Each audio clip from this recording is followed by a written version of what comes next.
বাস্তর union পরিষদ আমাদের সকলের শ্রদ্ধাভাজন ব্যক্তিত্ব জনাব হযরত মাওলানা রেজাউল করিম বিশেষ অতিথি হিসেবে উপস্থিত রয়েছেন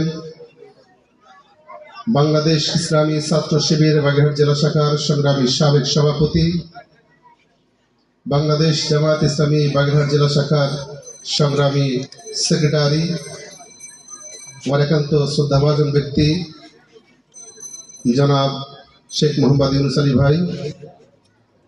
আজকের প্রোগ্রামে আরো উপস্থিত রয়েছেন অত্র ইউনিয়নের বাংলাদেশ জামায়াত ইসলামীর নেতৃবৃন্দ, বাগেরহাট সদর উপজেলা জামাতের সংগ্রামী সাবেক আমির, বাগেরহাট জেলা জামাতের সম্মানিত শুরা ও কর্ম পরিষদ সদস্য জননেতা মাওলানা শাহিদুল আলম, উপস্থিত আছেন মোবারক আলী ভাই, অত্র ইউনিয়নের সাধারণ সম্পাদক, বিভিন্ন নেতৃবৃন্দ, মঞ্চে উপস্থিত এই এলাকার গুণীজন, সামনে উপস্থিত ইসলামী আন্দোলনের প্রাণপ্রিয় নেতারা এবং অত্র এলাকার তৌহিদি জনতা, সবাইকে আমার পক্ষ থেকে আন্তরিক সালাম ও মোবারকবাদ জ্ঞাপন করছি। আসসালামু আলাইকুম ওয়া রাহমাতুল্লাহি ওয়া বারাকাতুহু।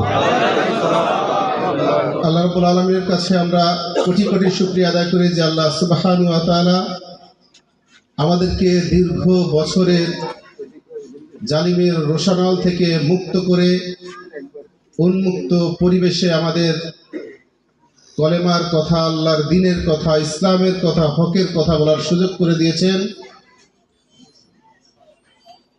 সেই আল্লাহর দরবারে আমরা কোটি কোটি শুকরিয়া আদায় করি, বলি আলহামদুলিল্লাহ।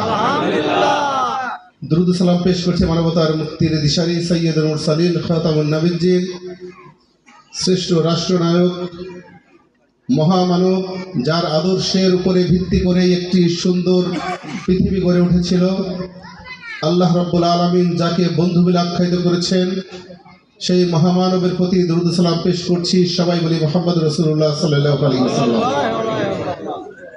আজকে বক্তব্যের শুরুতে তাদের জন্য মাগফিরাত কামনা করছি ও স্মরণ করছি তাদের,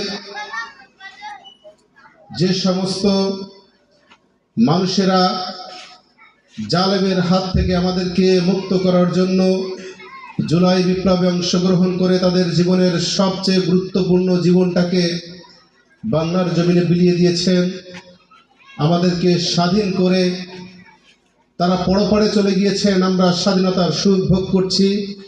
রব্বুল আলামিনের কাছে দোয়া করি, রব্বুল আলামিন যারা মৃত্যুবরণ করলো এই আন্দোলনকে কেন্দ্র করে তুমি তাদের মৃত্যুটাকে শহীদ মৃত্যু হিসেবে কবুল করে নাও।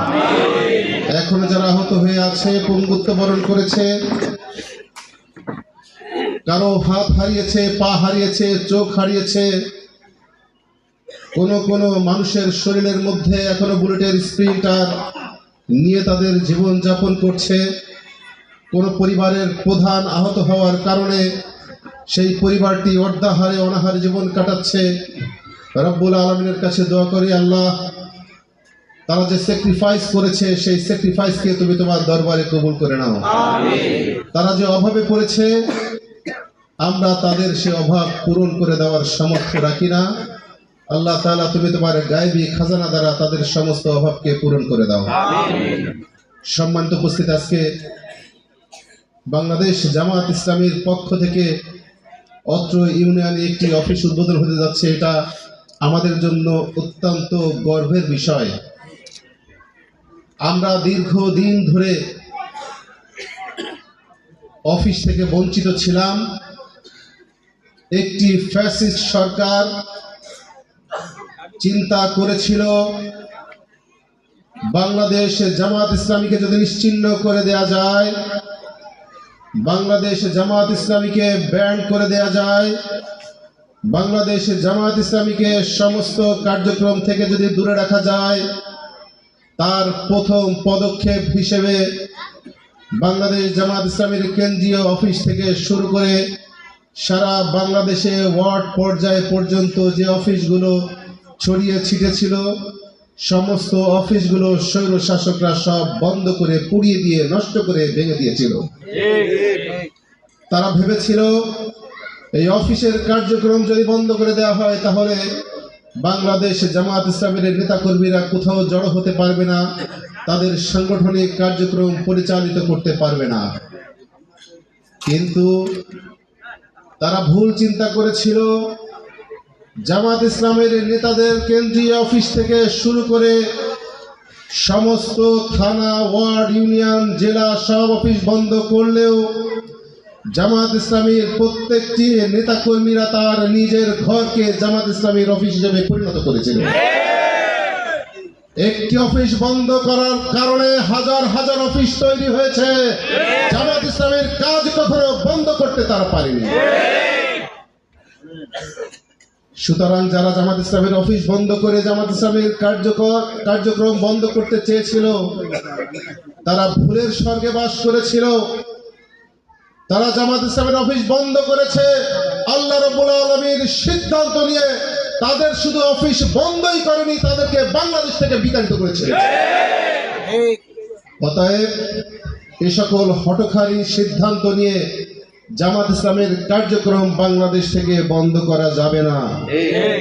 বাংলাদেশ একটি নিয়মতান্ত্রিক আদর্শিক সমাজ গঠনের জন্য বাংলাদেশ কাজ করছে। বাংলাদেশ জামাত ইসলামী বিশ্বাস করে এই দেশকে যদি পুনর্গঠিত করতে হয়, এই দেশের মানুষকে যদি শান্তি শৃঙ্খলাপূর্ণ পরিবেশে ফিরিয়ে দিতে হয়, এই সমাজ থেকে যদি বৈষম্য দূর করতে হয়, অবশ্যই এমন একটি আদর্শের বাস্তবায়ন করতে হবে, এমন একটি আদর্শের বিজয় ঘটাতে হবে যে আদর্শকে বিজয় করতে পারলে সমাজ থেকে সমস্ত বৈষম্য দূর করা সক্ষম হয়ে যাবে। সেই আদর্শটি হচ্ছে সাধারণ কোনো মানুষের আদর্শ নয়, সে আদর্শটি কি সাধারণ কোন দলের আদর্শ নয়, সে আদর্শটি হচ্ছে পৃথিবীর শ্রেষ্ঠ আদর্শ, আল্লাহর বন্ধু মুহাম্মদুর রাসূলুল্লাহ সাল্লাল্লাহু আলাইহি ওয়াসাল্লামের আদর্শ। এই আদর্শের মধ্যে কোনো ভুল খুঁজে পাওয়া যাবে না। এবং আমরা বিশ্বাস করি এই আদর্শের বাইরে যারা শান্তি খোঁজার চেষ্টা করে তারা হয়তো পৃথিবীতে কিছু সময়ের জন্য অর্থবিত্তের মালিক হতে পারে, কিন্তু শান্তি জীবনে তারা খুঁজে পাবে না। সুতরাং আমরা সেই আদর্শকে বাস্তবায়নের জন্য বাংলাদেশে কাজ করছি। আমাদের শরীরের শেষ রক্তবিন্দু থাকা পর্যন্ত এই আদর্শকে বাস্তবায়ন করার জন্য আমাদের পথ চলা অব্যাহত থাকবে ইনশাআল্লাহ। আমরা জানি আমাদের এই অঞ্চলে সনাতন ধর্মাবলম্বী ভাই বোনদের বসবাস রয়েছে। আমার সামনেও হয়তো অনেক সনাতন ধর্মাবলম্বী ভাইরা থাকতে পারেন। আমি তাদের উদ্দেশ্যে বলতে চাই, বাংলাদেশ জামাত ইসলামীকে সাধারণ মানুষের সঙ্গে দীর্ঘ 17টি বছর মেশার সুযোগ থেকে বঞ্চিত করা হয়েছে। সবচেয়ে বড় ব্যাপার হচ্ছে বাংলাদেশের সমাজে যে জনগোষ্ঠীটি রয়েছে সনাতন ধর্মাবলম্বী, তাদের মাঝে এবং জামাত ইসলামের মাঝে বড় একটি বিভেদের দেয়াল তৈরি করা হয়েছিল। আমাদের আমির জামাত স্পষ্ট করে বলেছেন, আমরা সেই বিভেদের দেয়ালটাকে ভেঙে চুরে তছনছ করে দিয়ে এই সমাজের সমস্ত ধর্ম বর্ণের মানুষের সঙ্গে মিলেমিশে একাকার হয়ে কাঁধে কাঁধ মিলিয়ে একটি সুন্দর সমাজ বিনির্মাণ করতে চাই।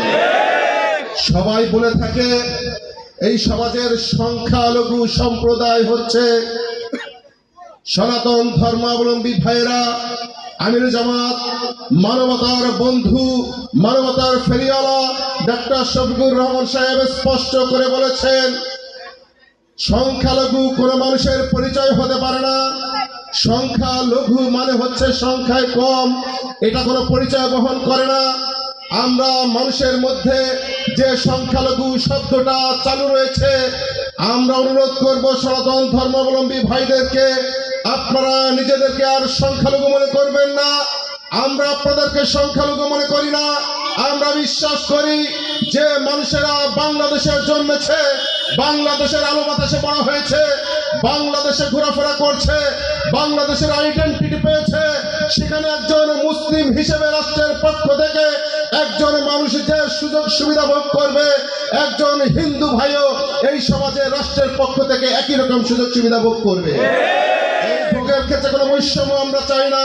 আমরা কোনো সংখ্যালঘু শব্দ চাই না। এই সমাজের সমস্ত ধর্ম এবং বর্ণের মানুষকে সঙ্গে নিয়েই আমরা বাংলাদেশ গঠন করতে চাই। বাংলাদেশে জামাত ইসলামী যদি মনে করত যে সনাতন ধর্মাবলম্বী ভাইদের প্রয়োজন নাই, তাহলে 5 তারিখের পরবর্তী সময়ে বাংলাদেশের প্রত্যেকটি সনাতন ধর্মের উপাসনালয়ে, মন্দিরে বাংলাদেশ জামাত ইসলামের নেতাকর্মীরা পাহারা দেওয়ার ব্যবস্থা করেছিল। আমাদের বাগেরহাট জেলায় আমাদেরকে নির্দেশনা দিয়েছিলেন জেলা আমির মাওলানা রেজাউল করিম মহোদয়। তিনি আমাদেরকে বলেছিলেন বাগেরহাট জেলার মধ্যে কোন মন্দির থেকে যেন কোনো কমপ্লেন আমাদের কাছে না আসে। যদি কোনো কমপ্লেন আসে, কোন হিন্দু ভাইদের উপর নির্যাতন করা হয়, তাহলে তাকে আমরা জবাবদিহিতার আওতায় নিব। সুতরাং আমরা সেই সিদ্ধান্ত মেনে নিয়ে বাগেরহাটের প্রত্যেকটি মন্দিরে আমরা পাহারার ব্যবস্থা করেছিলাম।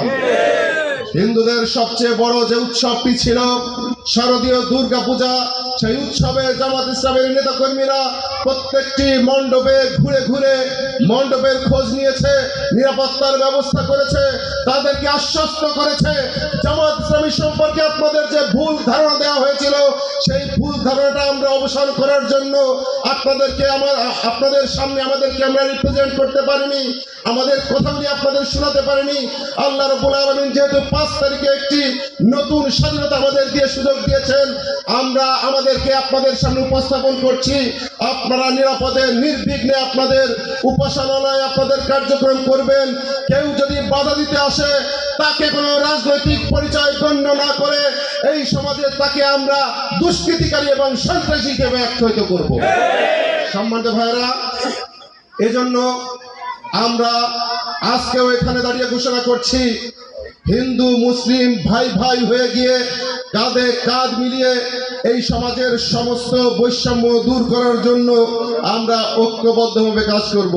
আমাদের আমিরে জামাত এই কথাটি বলেছেন, মসজিদে যখন আমরা ইবাদত করি, নামাজ পড়ি, ঈদের নামাজ পড়ি, মিলাদ মাহফিল করি, আমাদের মসজিদে কোনো পুলিশের পাহারার প্রয়োজন হয় না, কোন আনসারের পাহারার প্রয়োজন হয় না, কোন চৌকিদারের পাহারার প্রয়োজন হয় না, কোন প্রশাসনের পাহারার প্রয়োজন হয় না।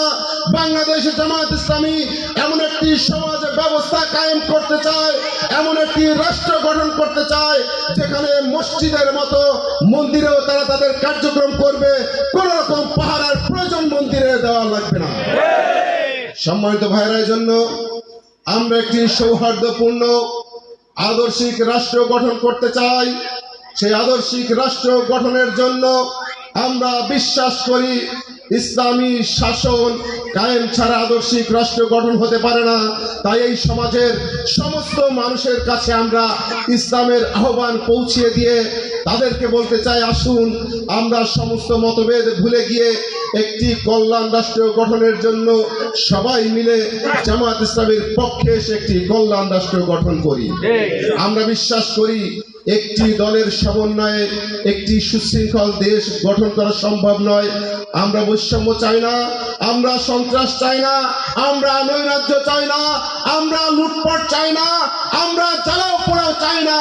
সবাইকে সঙ্গে নিয়ে দল মতের ঊর্ধ্বে উঠে যে ফ্যাসিস্ট বিদায় নিয়েছে, ওই ফ্যাসিস্ট যেন আর কখনো বাংলাদেশে শিকড় গাড়তে না পারে, এজন্য সব দলের সমন্বয়ে একটি সুন্দর রাষ্ট্র নিয়ে আমরা সামনে এগিয়ে যেতে চাই। আপনাদেরকে আহ্বান করছি, আপনারা সাহস নিয়ে সামনে এগিয়ে যাবেন, ভয়ের কোনো কারণ নেই। ইসলামী আন্দোলনের নেতাকর্মীরা ভয় পেতে জানে না। ভয় তারা কি জানে না? তারা ভয়কে জয় করে সামনের দিকে এগিয়ে যেতে জানে। আমাদেরকে যে নির্যাতন জুলুম করা হয়েছে 17 বছর, নির্যাতন জুলুম করেও যেহেতু আমাদের কার্যক্রম বন্ধ করতে পারেনি, আমাদেরকে দমিয়ে দিতে পারেনি, আমাদের বিশ্বাস আমরা যে সাহসিকতা নিয়ে সামনে এগিয়ে চলছি, এই সাহসিকতা নিয়ে যদি সামনে আরশায় আগাতে পারি, অবশ্যই সেই দিন খুব বেশি দেরি নয় যেদিন বাংলাদেশে একটি ইসলামী সমাজ কায়েম হবে ইনশাআল্লাহ। সেই ইসলামী সমাজ কায়েম করার জন্য আপনারা কি সবাই প্রস্তুত আছেন? ধন্যবাদ। আসসালামু আলাইকুম।